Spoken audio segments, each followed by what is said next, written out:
All right, welcome back. Welcome back. A lot of technical difficulties, but I don't know what you guys been up to this week. Very busy. You could say that again. Yeah. Very busy, bro. I got not many. I don't know. My brain's not braining it today. This is technically episode 7. It's gonna be shorter than what we've done previously. We all just don't have a lot of time this week, but we'll do our best to get a longer episode in next week. But for the sake of consistency and getting more content out for you guys, we definitely had to record tonight. But yeah, man. What's you said it's been busy, Mark. What you got? What's going on? Just a whole lot of work, working at home, job, everything. It's just all coming together. I mean, it's productive. It's been productive, but I've been putting the hours in this week. So I think we talked the other day. You said you had like 100 hours this week, or was that last week? That's this week. Yeah. That's a lot of hours.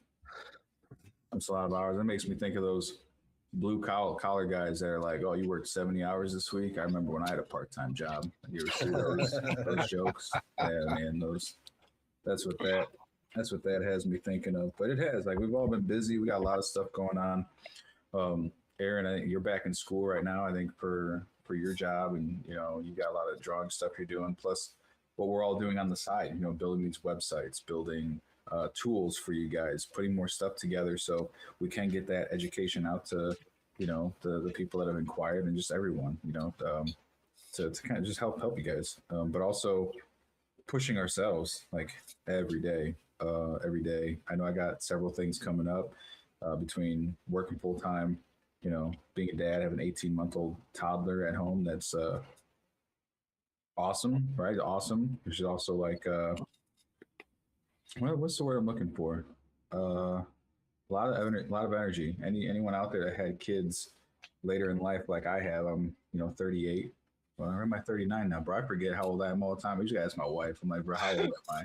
OPF places, how old are you? And I'm like, she'll tell me. But yeah, kid older in life, and I think there's benefits to that too, right? And we can, not enough time today, but later episodes, really gives you time to reflect, where I'm like, man, I wish I had kids earlier, but also it gave me time to continue to work on myself and break some of those generational curses to make sure they don't pass down to future generations. But yeah, you got school going now. I'm going to be going for a degree in AI. AI is big now, right? Come this fall, starting towards that.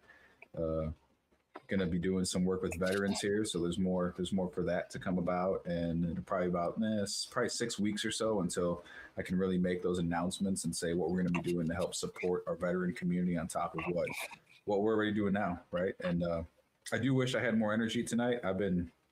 It's like coffee's been giving me so much heartburn.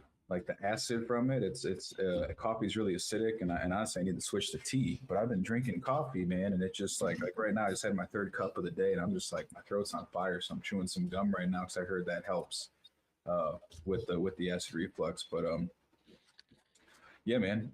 Anyone watching right now? Mark's actually you could potentially leave any minute. Any minute. Mark's in school though, Mark, aren't you? Not right now at the moment. I'm waiting for acceptance to come through.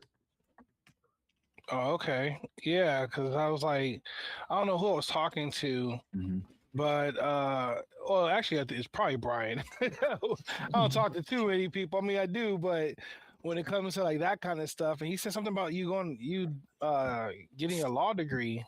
Is that what it is? I graduated. I graduated last spring with my bachelor's degrees, and then just waiting to find out whether or not I get into school, or I get into law school. Hopefully here in August. So I'm thinking that should come any day now. Man, that's cool, dude.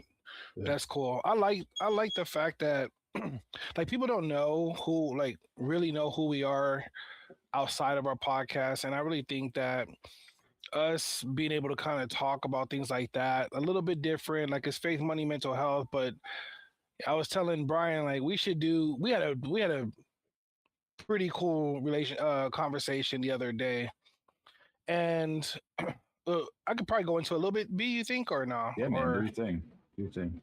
well, so like this whole like developing thing that we've been working on, and I've actually had some people comment on that progression, which is nice to hear it as a kudos. But we don't do it for kudos, but it's just nice to know that someone sees your improvement and see what you're Mhm. trying to do. Mhm. But we were talking about like having a men's conversation where we are talking about our role in our relationship.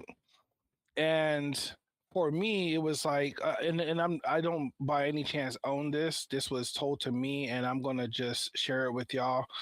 But it was basically the idea of us being the thermostat, and our partners, our wives, being the thermometer. And basically, if you're the leader, let's just put it out there, you're the leader, you lead your family. I know that in today's world that's not always the case. Sometimes the men are not really stepping up to those roles. Sometimes they're not allowed to in those relationships, and that's tough. But when you are leading your family, there's a lot that's mirrored of you. And looking back on like how I used to be, and I was a tyrant, man. I wasn't very good, very nice at all in relationships in my adolescent years, up until 18 or so, and maybe a little bit after. But I started working on being a better person in relationships, being a better person period myself. And I was telling Brian I didn't really have any role models Mhm. of relationships. I was like, hey, that's a healthy relationship right there. I want Mhm. to I want to be like that person, or that. There were role models as far as the longevity. And I always ask questions like, man, how do you stay together so long? And I'd hear various answers, but usually it's just I be quiet and she's always right, and happy wife, happy life. And that's not really the case, but to some degree, that's true. At least to me, it's true. But I was putting a test, not to test my partner, but just kind of, see how my attitude was over a day, a couple of days, even a week. And I had just came out of a very difficult time, which I know we're all going through difficult times. But I came out of a difficult time where it's like, man, I'm really not having good butterfly feelings about my neighborhood, where I live, people in general. And I knew that's something I had to cap.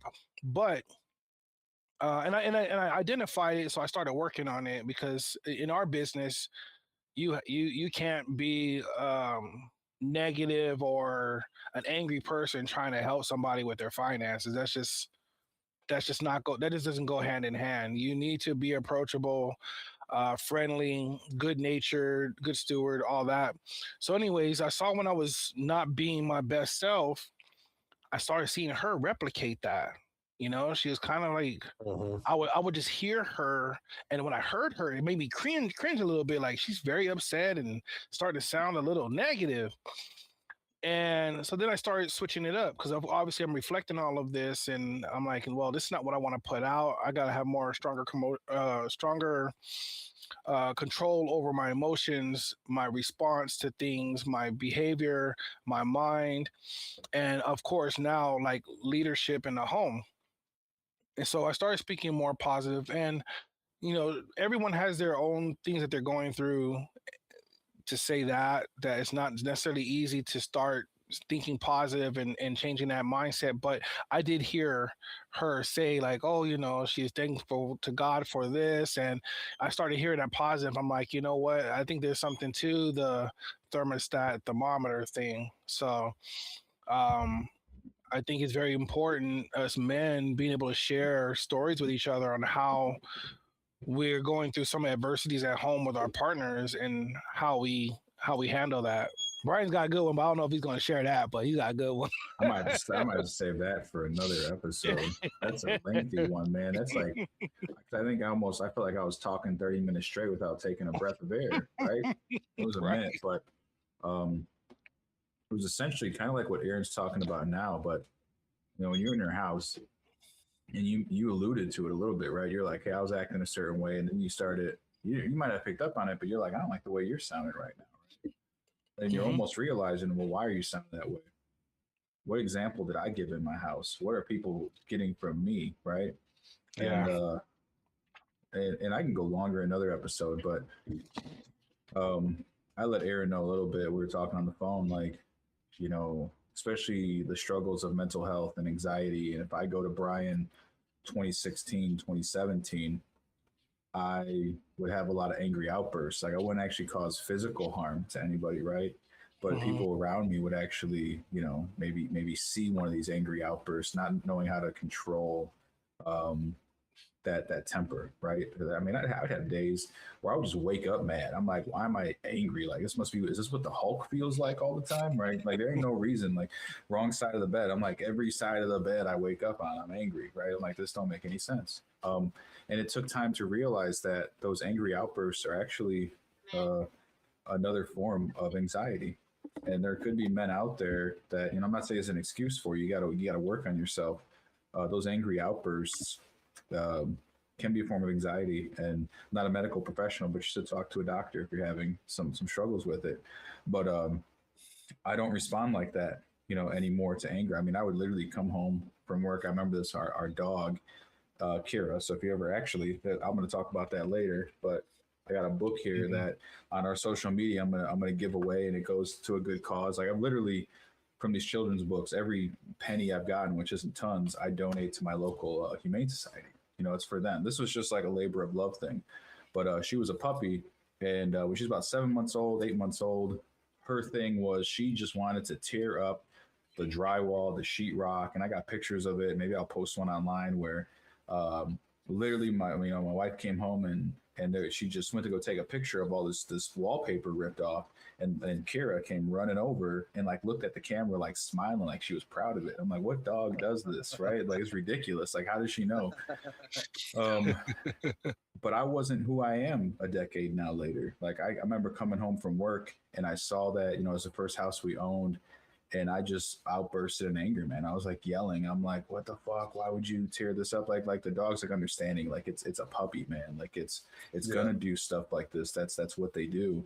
And I would just have like this emotional outburst for 5 minutes, 10 minutes, right? And it's not only like the uncontrolling of your emotions, but now like what does that do to other people in that environment witnessing that, right? It's kind of like what this person, maybe they're unstable. Why are their emotions like this? It's a tough one. And it wasn't just like a one-time thing. Like it would be more regular for me at times, right? It's rare now because I think Aaron, we've known each other for a little while now. Mark, we've known each other for several years. Aaron, I think we're a little over a year now. And neither one of you have probably never seen me, react in such a way. No. So it's crazy to think that like there was a time, right? But yeah, so and that's part of this podcast too. We plan to get into more of these things because I've been there, right? And I think one thing in my path with mental health and experts, and again, like I'm not a doctor by any means, but a lot of people that I've met in the mental health profession, they don't have the lived experience. They have something that a textbook shows them, what it tells them. They might never have actually experienced anxiety, depression, PTSD, any of these things on their own. So having a community like this where we all kind of have our own things and we talk about, we be vulnerable, there ain't nothing wrong with you. We go through different things, whether it's military service that could have caused it. It's, maybe people had a certain upbringing, and whatever it is, it's, you do not have to be a product of your environment. I think that's the big thing I want people to understand. You have to not be a product of your environment, right? I'm not saying I'm David Goggins, but what I will say is I listened to his book called I Should Have Been a Statistics, or I could have been a statistic, or I should have been a statistic. I forgot which one it was. And again, I don't have the same upbringing he did, but listening to it and thinking about my own life, I'm like, I also probably should have been a statistic. Aaron, listening to you, Should have been a statistic. And then Mark, he's just a white guy. No, I'm just no. He's no, we all have our stories, but I can go, man, deeper into that, and I will. And I think, man, that might just be something for an episode of, like, uncontrolled anger at times, and how you deal with it, or how I got to where I am now, to where I don't react in that way. And let's be real, we're all people, right? Our stress is going to build up, and even now to this day, like, there might be little times where you might catch me, like I open up a cabinet, right, and a whole bunch of, like, say, medicine bottles fall out from the dog, or something falls out, and I'm like, what the hell? Why all this effing shit falling all over the place, right? But it's not like before, to where, like, when I would go into an angry outburst sometime, like I did in like 2016 or 17, 18, like there are these times when I was still working on myself very much. A bad mood would last me sometimes days before it would calm down, and I'm able to kind of woosah that stuff out much healthier, much quicker. But yeah, man, no, I appreciate you sharing that, and that's just kind of like my thing. That's a very vulnerable thing for me, right? Because it's kind of like, man, I have to go back in my mind and visualize myself, kind of like third person, right, or out of body thing, remembering that experience, looking at that version of me, in that manner. And then, as we talked about, as all this time's gone by now, I'm not saying my wife reacts that way, but what I am saying is, you might begin to see people react in ways that is not of their character, that they were never doing before, because you live around each other.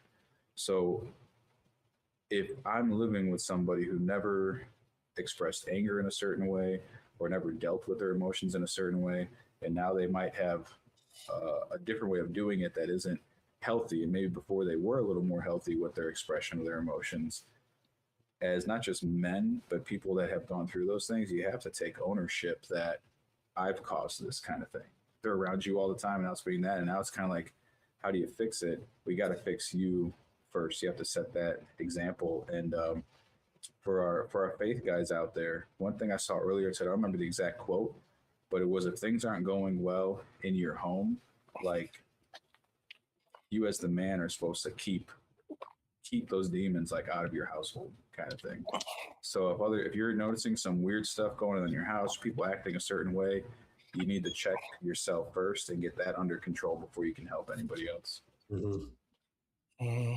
So yeah, man, that's a big one. We could have like probably a 10-hour episode on that. We'll have to like live stream some video games with you guys talking about it. Yeah, I can definitely relate to what you were just talking about with your anger. I grew up in a household where anger seemed like, the primary emotion, and yelling was just like second nature. So it's definitely something that I've got to keep my eyes on, and I got to watch, because like Brian said, it's so easy for me to get like that breaking those generational curses, just like you guys have been talking about. Like, it's something that needs to be broken on my side as well. And it's something that I've been super aware of, especially since I've started my journey into the church. Yeah, no, 100%, bro. Yeah, I'd like to see our podcast. Like, I like that someone gave us feedback. They said that our podcast was unpolished. Was that the word? The keyword? Unpolished, right? Not scripted. So. I think right? so. It's not scripted, right? Like, I would like to see the audience grow with us, right? At first, it might seem like, hey, we're guys, we're telling you this and this and that, and there may have been some skepticism out there where they're like, yeah, that sounds good in theory, but what are you doing? And I think we started talking about some of our strategies, right, to share with people, like, this is what we're doing. And now it's evolving more, where I'm hoping this is like eventually gets to a point where it's like we're having a phone call, and it's just us, and the audience, but they're just the fourth person on the call, and we're talking to each other, because we talk a lot with each other, and they get to know a little bit more about who we are. You can kind of get a little more of an assessment, a mindset. And really, if we dove into some of these stories, even if they were just scratching the surface of 2016 Brian or, 1998 Aaron, and probably even later than that, and Mark, you could see the growth there. I could tell you some specific stuff that happened that was like, yeah, dude, that's not cool. Which actually goes on today. Interestingly enough, it goes on today. I'm like, that's not cool, bro. Like, I don't know, in no world has that ever been cool, but it's still happening.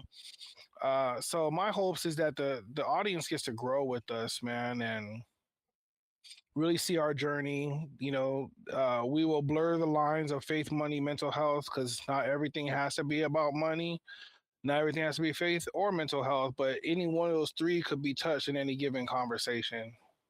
I really like the idea of helping our audience too, whether it be the financial side, how we, I mean, that's been a big part of our conversation, but with the everyday struggles that we all go through, because I mean, each individual has their own unique situations that they're going through, but a lot of people have similar problems and situations that they're going through, struggles as well. And if we can talk about something and it helps someone that's listening to us, then that's great to me. Mm-hmm. So mm-hmm.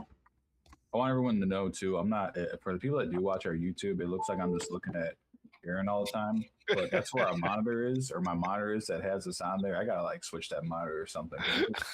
There's probably gotta be at least one. I know we only got like 6 listeners, but someone's gotta be like, Brian always looking at Aaron.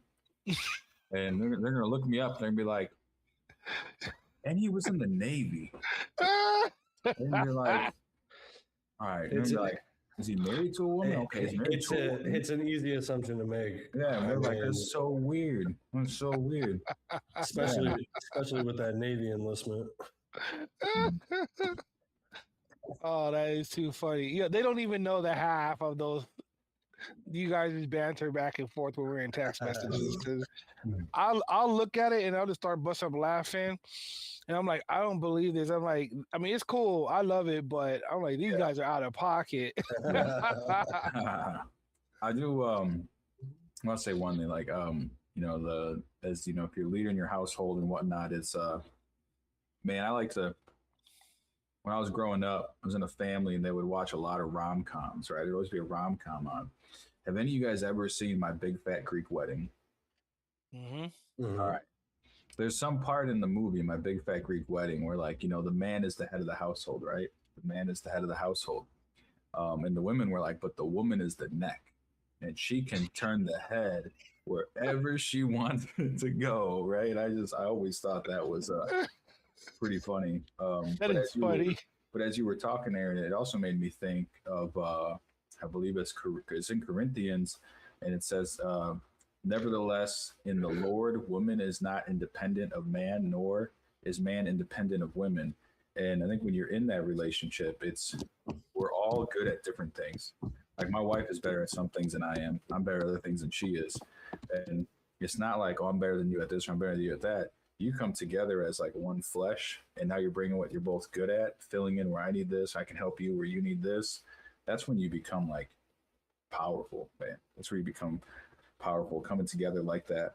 And it took me like a while to kind of pick up on that. It's like, hey man, there's things that I need help with sometimes. And as my wife's kind of moved into a stay-at-home mom role, which we're very blessed to be able to do, we're kind of learning more and more of that dynamic, because now it's not two people going out to their jobs and coming back. And by the way, for people that are doing it, have to do it, whether it's out of necessity or you don't have the choice or whatever the case might be, maybe you just both want to work. That's your guys, obviously your decision, whatever everyone's up to. We're ecstatic because we were at a point to where we weren't sure if we would ever be able to make that happen, right? And we are, and we're doing well, we're doing comfortable. Those are the things where 2 years ago I wouldn't have thought that, and then so many things have kind of transpired, and especially like as I've been more on my own personal journey, with Christ and all that, right? So it's kind of like following in that path. And I just had an ADHD moment. I'm probably a candidate for Alzheimer's at age 50 because I forgot what the heck I was even talking about. And that's a real moment. I'm not going to edit that out. You guys are probably listening. Someone's in their car. They're probably like, wait, what? What just happened? But I'll hand it off to either one of you guys, and then I'm sure something will pop back in my head eventually. Well, it sounded like you were talking about completion when you're talking about the two, the two partners in a relationship, and you're not going out and just doing your thing and then coming back and as two separate people. One of my good friends actually painted it in this picture, and I would love to share it with everybody conceptually like this. She's everything that I'm not. Yeah. And I'm everything that she's not. So it's like walking with a limp, right? Without that person, your person that completes you, that you become one, to become one body. So it's like walking with a limp, and you can only do half your stuff right, or complete it. But when you're together and she's completing the other side of you, or you're completing the other side of her, then you're like one body where you can, like you said, those things that you're good at, you're solving together now as like one unit. And that's what unity is about. I mean, that's what union and unity is about. If you're a team, I've never been in the military, but I'm pretty sure the coaching is we're one unit, we're one mind, right? We're one body. We move as one. We're not leaving anyone behind. So why doesn't that transfer over into like relationships and other things that we do? Is that singleness of mind and moving together as one. You're more mighty as a fist than you are as a finger. And thanks for picking up, Brian. That's exactly how I should have finished it. And you just kind of took it over from that, and I appreciate that. And I think another thing I would point out there is, what environments are people in? And what I mean by that is like, so we're not a super small town where we are, right? But it's small enough. It's like 24,000 people, right? It's 24,000 people. Crime rate's probably a little bit higher than I would like it to be, but that's kind of on the up and up, I think, throughout the United States right now. It feels like, at least, I feel like every day I turn on the news, something's happening. And, as far as the town goes, I feel like we're definitely in a nicer part of it for the most part. But also at the same time, that's a whole other thing. I want to be able to give back and help people in the community, right? Those people down there going through that are probably the ones that need the help the most. But what I mean by the environment is, my wife she was working in retail for a while. Nothing fancy. Just, she enjoyed it though, because it wasn't like crazy stress for her. And the people she worked with, she'd tell me stories. They sound like lovely, wonderful people. The only thing that I would pick up on by going to that store at a time, or talking to people, or maybe just talk to people in the town, or just even in the town, but people in general, most people don't think big. They're thinking, I'm going to work this job as a cashier or whatever for 40 years. And, they're living off of, just kind of like barely enough to kind of get by. And that's just a normal, well, this is just how it is for everybody. And my brain is just bigger, right? How do you, what's the word I'm looking for? Like, it's like creating, oh man, I forgot what it was. What is the new normal kind of thing? And I don't think that's the word for it, but like, kind of change up your identity. I'll put it to you this way. I hired a cleaner for our home. It's not like every day. It's just like every 2 weeks, come in and get like a nice sweep through. And what I'm doing there is I'm buying my time back, right? But that was weird. I think for both of us, especially my wife, she's like, I'm not used to that. Like, I grew up in a house where my parents were cleaning all the time. We would clean all the time. Same thing, right? Grew up, oh, you're always doing your own cleaning for yourself. But now you're at a position where it's like, okay, but we can do that. So now instead of that one weekend day where we're all spending the entire day cleaning or doing lawn care or whatever, instead of spending time with each other, now we know something's coming. It's going to be good. I'm not saying we're not going to clean up after ourselves. We're still going to vacuum here and there, make sure the kitchen's clean. But you're buying back almost like, say, 8-10 hours a month kind of thing. How do you put a price on that? And, I think I told you the next thing for me, too, is I'm going to get one of those robot lawnmowers in like a year or two. And that's going to be my next thing. I'm going to free up like 6 hours a week with something like that. I could be helping now with clients or working on another book, or, is there a veteran that needs help, whatever the case might be. And that's kind of what I'd go there. So yeah, all I kind of meant there was, what I think the big thing there is, what environments are you around? and what are you surrounding yourself in? Because I feel like one thing I've noticed is, you know, my wife being a stay-at-home mom, and you know, we might talk more scripture now, right? We're just more positive. Like I'm not saying it wasn't positive before, but it's like big picture. Where's our life going, right? Like it does, like the thought of like, can we become like multimillionaires, which we're not, but we will be. That's what I'm telling myself. We will be, right? And you guys will be too. Yep. We're going to get there by helping people.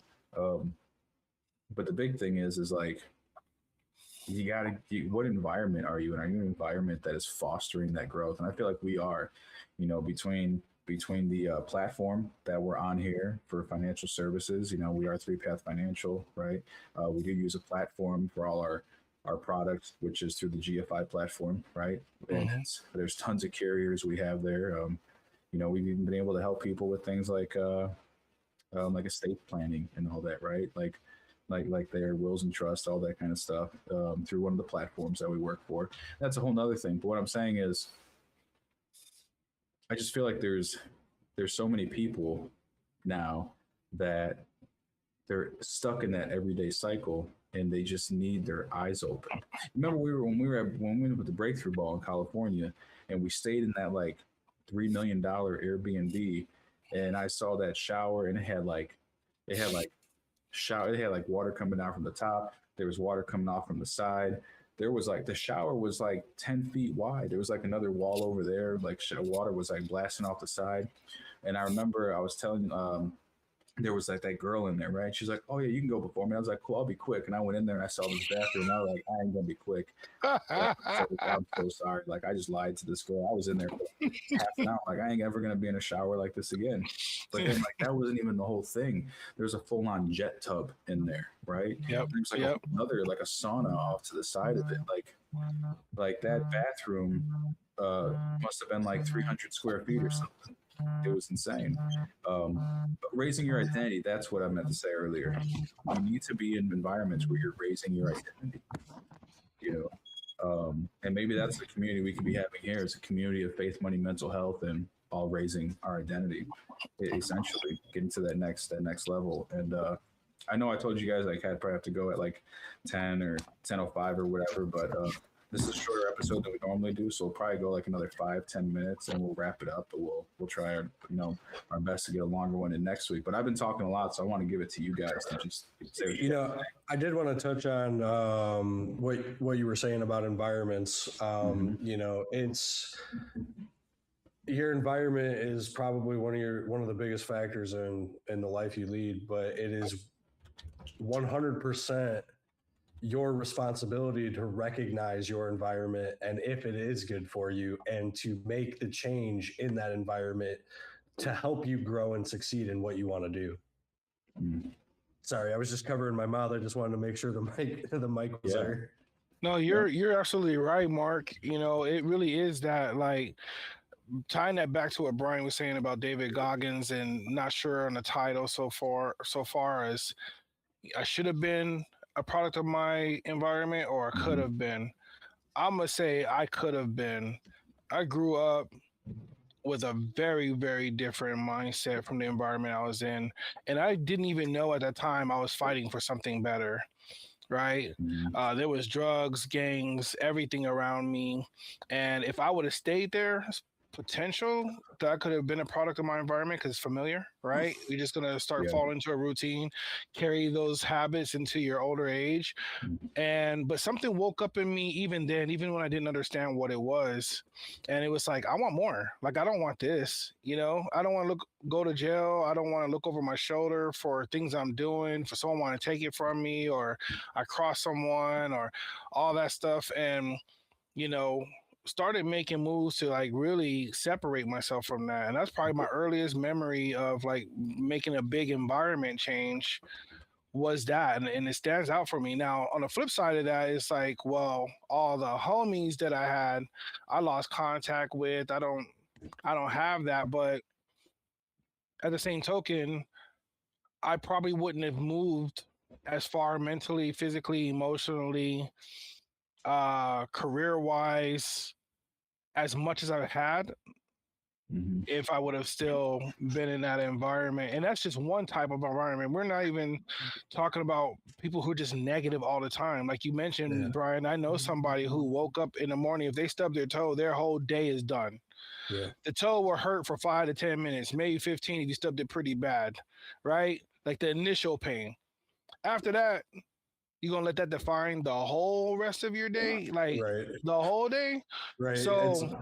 yeah, go ahead, bro. Oh, I was just going to say, I mean, since you brought up people, you know, you are a product of the top 5 people that you spend the most time with. So, you know, the people that you hang out with are also a part of your environment. So you have to be aware of that as well. Yeah. And even like when we're trying to move forward, right? Like, you know, own a business, you know, the thing is people, a lot, not all, don't like change, and they don't like to see you change. Like they want you to keep doing the things you did with them back when you weren't doing anything. And then when you start doing the things that you're doing, first of all, it's like ends up being quite the lonely road unless you link up with others who are like-minded, right? And moving toward a similar goal. You know, that's almost like the story of the crabs, right? You get one crab trying to crawl out the bin and the other ones are pulling it, trying to get on top of them.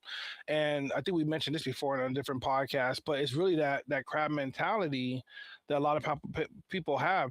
It's the concept of misery loves company. And even though they may not admit to their misery, the company that they're trying to have you be a part of that's opposite or counterproductive or counterintuitive of what you're doing is that environment of misery. I want to throw out there too, as we're talking on different topics here, and we're getting into some stuff. We've added to our Faith Money Mental Health website, which I believe is on our socials. I'll double check.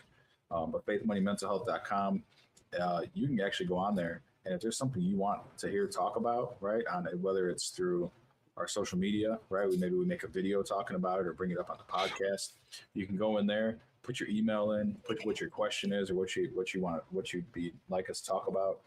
We'll pick some of the top ones, make responses to them, or talk about them on the podcast. And then also by putting your email in there, we'll actually notify you, right? Like when we made a response to it, whether, you know, we send you back a link with, you know, a TikTok video, Facebook video, let you know, hey, it's going to be on this episode.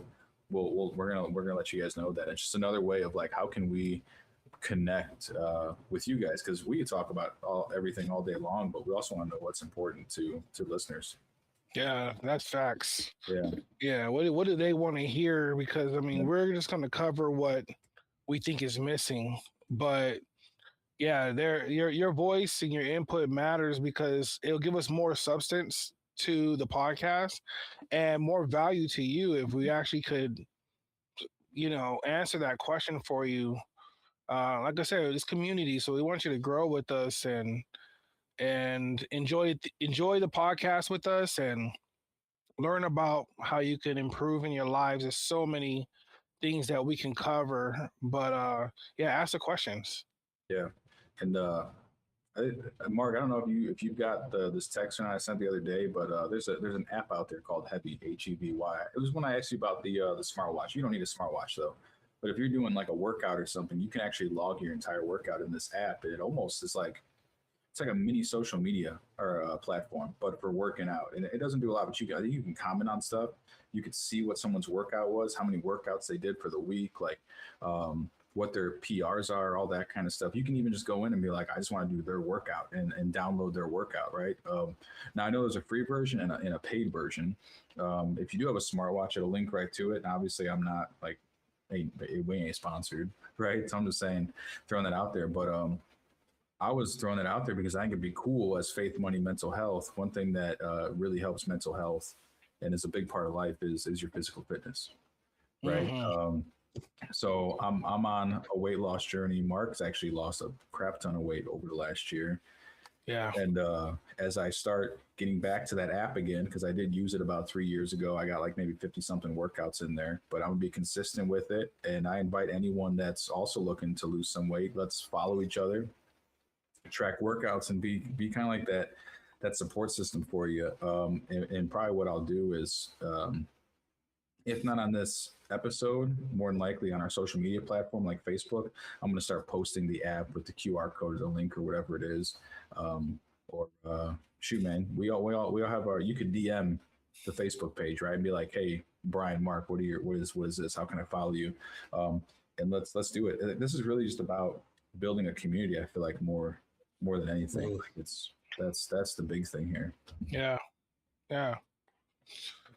Definitely. Well, darn, guys, I know it's almost 10:15 Central Standard Time. We're gonna have to cut it, but I just want to give you guys a chance to close it out. Anything else you guys want to talk about before we end it?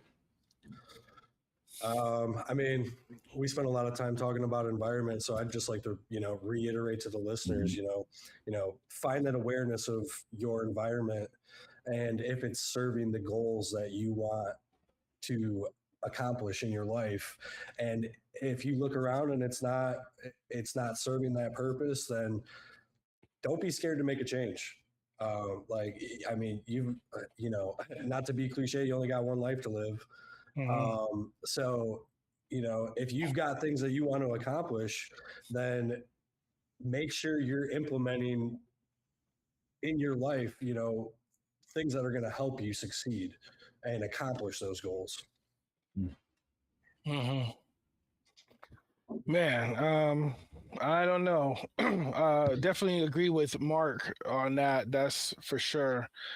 I think I want to maybe speak to the workforce and just say things are tough out there, so please don't take this as arrogance or condescending to say. I know it's tough, but just keep trying at it. But if your income situation is not where it needs to be, you definitely need to change that. You are in control, not your boss, not the company, not your spouse. You are in control. So if that means take a course, and that's free on YouTube, right? Sharpen some skills. Take top 3 things you think you're good at, you are like, and just do some research on them and see if you could do a lateral financial move with the room to grow higher in your income. Do it. I'm encouraging of that. I think there's a lot of trouble around that where people don't feel like they can do what they need to do and they're stuck in a rut. My client that I was just on before this meeting right here, she said, Aaron, thank you for helping me see beyond my retirement years. Because for her, retirement, or for most people, is the end goal. And I was like, Miss Client, you have probably another 30, 40 years after that. What are you going to do? What are you going to do at that time? Are you going to retire from work or are you going to retire from life? And she said, well, I'll retire from work. And now I see the potential to have a whole nother career at my pace, doing what I want to do, how I want to do it, the subsequent years after. So I want to paint that picture. I want you to have vision and creativity, but vision, because once you have vision, you can lock onto that and start moving towards that, and you'll start to see things improve. I'm not promising you a flawless life with no hardship. That's going to be part of the package, but just keep on pushing and have vision and grow. Love it. No, that's great. And everyone, thank you for tuning in, for the few people that are showing up and liking our page. And we're moving. I think Facebook, we're almost at 200 likes on Facebook, so we appreciate you. Facebook seems to be we're getting most of our activity. I know we got to change the content up probably a little bit for other platforms, but we have some plans for that coming where it's going to be more than just podcast clips. So stay tuned for that, and we appreciate you, and we'll catch y'all next week. Later.